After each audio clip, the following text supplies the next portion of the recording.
Kara haber geldi kapıma, yüreğim parçalandı derinden.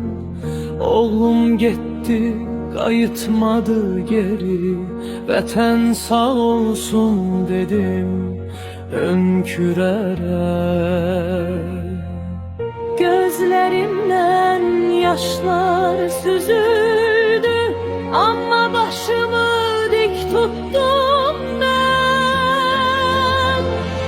Şehit anasıyam ben, gururla deyirəm herkese oğlum bir qəhrəmandır, cənnətdə yaşayır o.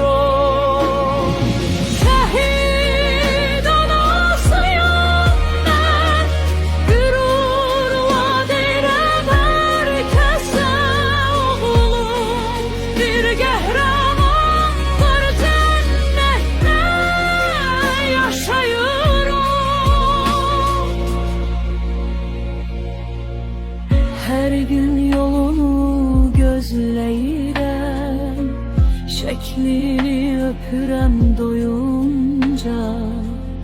Yuxularam da gelir yanıma, saçlarımı okşayır yeniden. Vətən üçün canını verdi, adını tarixə yazdırdı.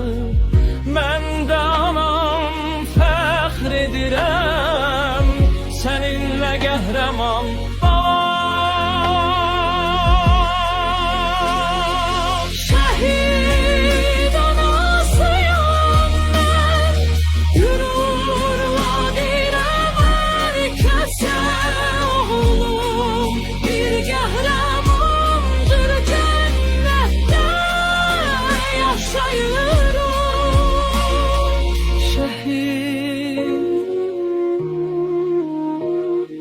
gürurla deyirəm hər kəsə oğlum